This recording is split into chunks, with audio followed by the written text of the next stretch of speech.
Poisonous tropospheric ozone, bad for us. 10 miles up, you enter the stratosphere. Generally, we classify that by a change in temperature, but it's also where basically the weather stops.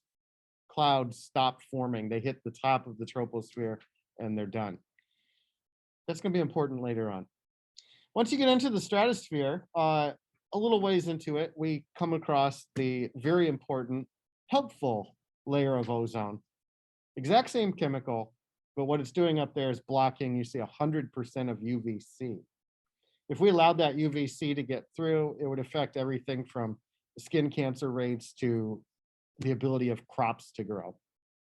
So it's a good thing that that ozone exists. You can see most of UVB is blocked as well.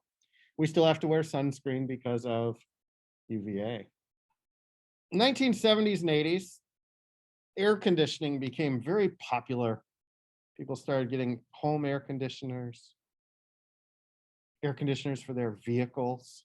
We didn't always have that. I actually grew up in a house without air conditioning. And boy, those hot, humid summer days, it was rough. You get all the windows open and the fans going, but man, air conditioning is a game changer. One of the ingredients of an air conditioner, or as you see, a refrigerator, is something called Freon. But Freon is a coolant, a refrigerant. And it falls into a group of compounds called CFCs, chlorofluorocarbons. So these are what we call ozone depleting chemicals, meaning that they make ozone go away. Well, that'd be great if it was down here at the surface. Unfortunately, this process happens in the stratosphere where we need the ozone. Ultraviolet light provides the activation energy to break the chlorine atom off. So chlorine has an interaction with ozone, and it splits it into chlorine monoxide and diatomic oxygen. And here's where it gets weird. The free oxygen then that is created by UV breaks off and bonds with oxygen again, and the whole thing starts over. It's this nonstop process that goes on whenever there is chlorine present. So what started to happen is these refrigerants and products, see aerosol sprays, the chemicals we use in those now are different. But think of big hair in the 80s, all the hairspray. It was all aerosol. And so these chemicals started to grow and grow in the atmosphere, and the rate of the ozone layer disappearing also increased. And we noticed it. Hey, we're ruining something very important. So this almost never happens. But by 1987, the data was so overwhelming that literally every country on Earth agreed. That doesn't happen. Like even with modern climate agreements, the data is overwhelming, and yet we still have people dragging their feet. But in 87, everybody met in Montreal, in Canada, and 150 countries agreed to phase out these CFCs. And it worked. And notice it did take a while. These chemicals are persistent. They hang in the atmosphere a long time. But because we haven't been adding new ones, we're seeing major progress now by 2020. But what about my air conditioning? Well, we had to come up with new chemicals, new coolants that work. Turns out we got a chemical called an HFC.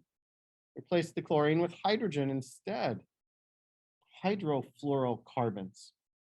And that's mostly what we've been using since 1987. A lot of people who work in the refrigerant business or the air conditioning business, they will tell you that HFCs aren't as good. The air conditioning doesn't get as cold as it used to. It's not as efficient. But we're not wiping out our ozone layer, so that's the trade-off.